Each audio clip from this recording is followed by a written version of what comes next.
Hello friends, स्वागत आहे तुमचं माझ्या चॅनलवरती. फ्रेंड्स, तुम्हाला जर व्हिडिओ आवडला तर व्हिडिओला लाईक करा, चॅनलला सबस्क्राईब करा आणि बेल आयकॉन दाबायला विसरू नका. महादेवीची आत्मकथा. महादेवी म्हणजे माधुरी.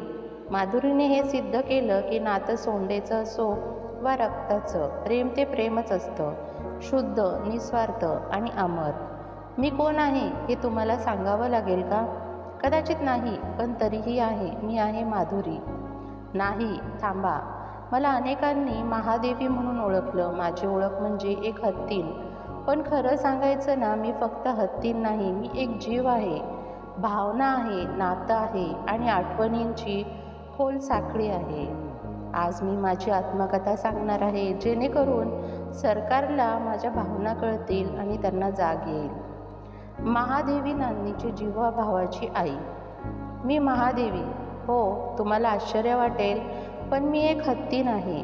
पण कुठलीही साधी जंगलात राहणारी हत्तीन नाही. मी गावात राहणारी, प्रेमात न्याहाळलेली आणि आईचं हृदय घेऊन वावरणारी हत्तीन आहे. माझं नान्नी गाव म्हणजे माझं घरच आहे. तिथे गाव जिथं मी लहान होते, जिथं मी पहिल्यांदा माणसांच्या डोळ्यात प्रेम पाहिलं. माझा जन्म कुठं झाला हे आठवत नाही, पण मला आठवतं ते पावसाळ्याचं एक दुपारी होतं, जेव्हा मी गावात शिरले. माझा मोठा देह, लांब सोंड, पण मन मात्र लाजरं, घाबरत. धावत मी मंदिरासमोर येऊन थांबले. गावकरी घाबरले, पण एक वृद्ध आई, गंगूबाई, माझ्या पुढे आली. तिच्या हातात केळं होतं. ती म्हणाली, बघा बघा, हत्तीन रडतीये. याला घाबरवू नका रे, ही आपली देवीच वाटतीये. तेव्हापासून गावकऱ्यांनी मला नाव दिलं महादेवी. गेल्या 35 वर्षांपासून मी इथेच आहे. गावात कोणत्याही सणासुदीला मी नाही अशी कल्पनाही कोणी करू शकत नाही. गणपती उत्सव असो, जत्रा असो, नवस फेडणं असो, माझ्या पाठीवर फुलं ठेवून लोक नवस बोलतात. माझ्या सोंडीने मी लहानग्या सोनुलीचं गाल चिमटते, बबनच्या केसात गोंजारते. सुप्रिया मावशी सकाळी मला नारळ आणते, तर नामदेव काका मला रोज नदीकाठी नेतो. त्याच्या खांद्यावर ठेवलेलं रेडिओचं गाणं मी ऐकते, हलकीशी मान डोलावते. तू हृदयाच्या अगदी जवळची होऊन गेली आहेस महादेवी, तो म्हणतो. एका वेळेस असं झालं, गावात एक गाईचं वासरू हौदात पडलं. सगळे घाबरले. माझी सोंड लांब होती. मी धावत गेले.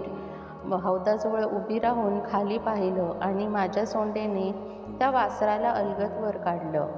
त्या दिवशी सोनल म्हणाली, महादेवी आई, तू खरंच आई आहेस.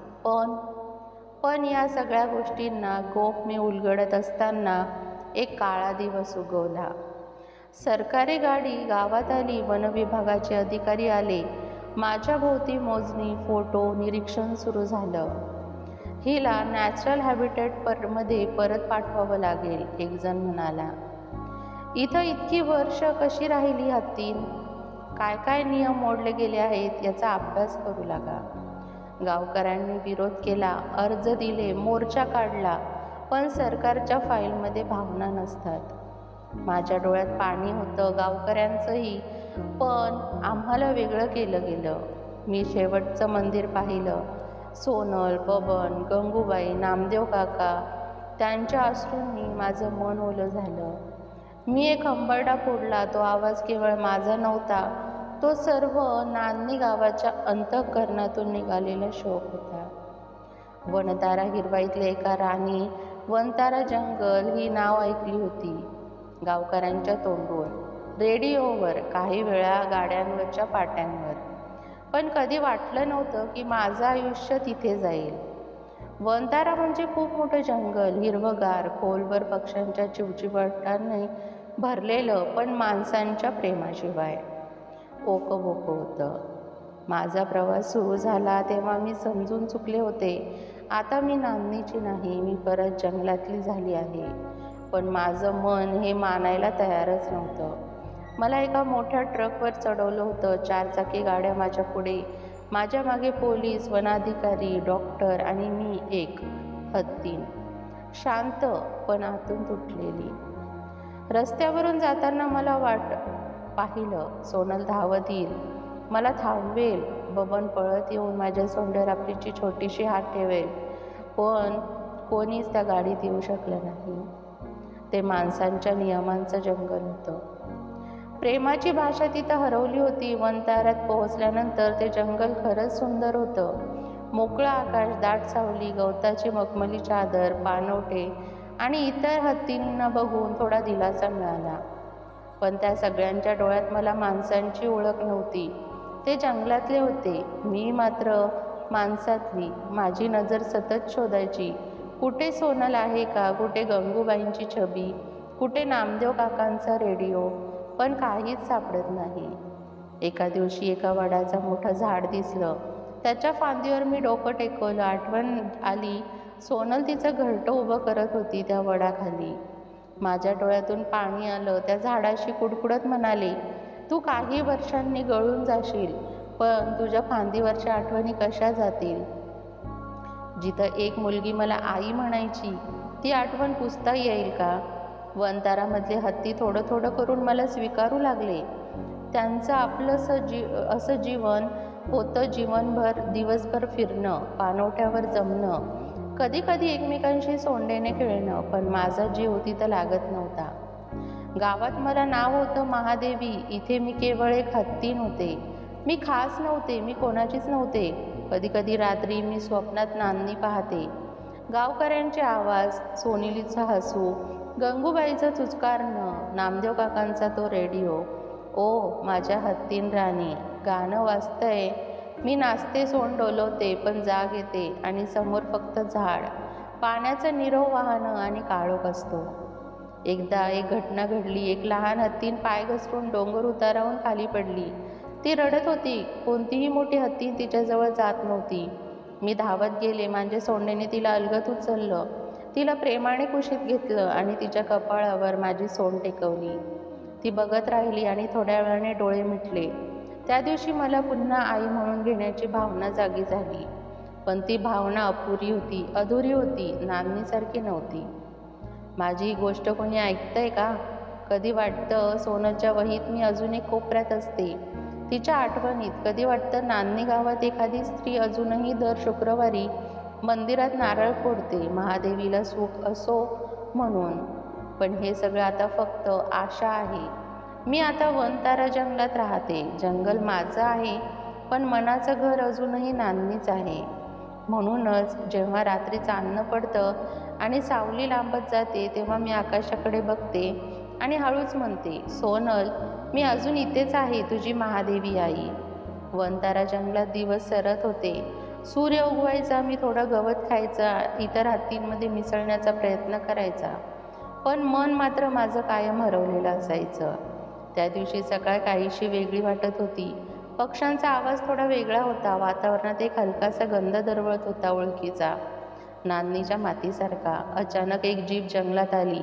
सुरक्षा रक्षक धावत गेले. चौकशी झाली. जीपमधून उतरलेला माणूस माझ्या दिशेने पाहत होता. त्याच्या डोळ्यात आश्चर्य, ओळख आणि थोडा शोक दिसत होता.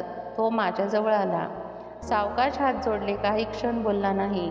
मग म्हणाला, महादेवी, मी नामदेव काकांचा नातू अभय, सोनलचा भाऊ.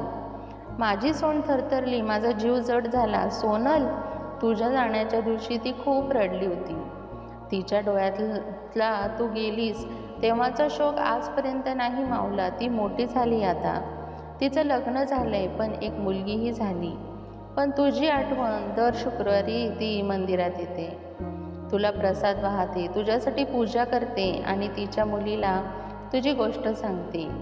ही माझी आईसारखी हत्ती नव्हती. माझ्या डोळ्यातून अश्रू वाहू लागले. ते अश्रू हर्षाचे होते, वेदनेचे होते, पण सगळ्यात जास्त पुन्हा ओळखीच्या प्रेमाचे.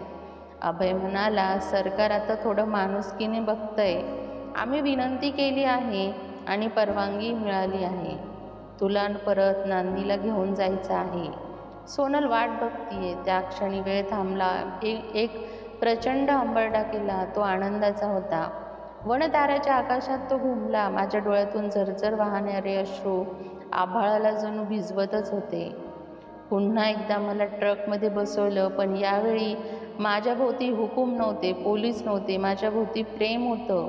रस्त्यात मी डोळे मिटले पण मन उघडं होतं. आठवणींनी उमाळ्यांनी भरलेलं नान्नी गाव. पुन्हा तिथं पाऊल ठेवलं. गावकरी वाट पाहत होते. सोनल आता मोठी झाली होती पण डोळे मात्र तसेच ओले होते.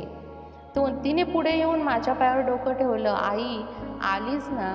मी सोंडेने तिला उचललं. अगदी लहानपणी उचलत होते तसं. गावात एकच जल्लोष. महादेवी परत आली होती आज. मी पुन्हा मंदिरात जाते. लहान मुलं माझ्या सोंडेवर खेळतात.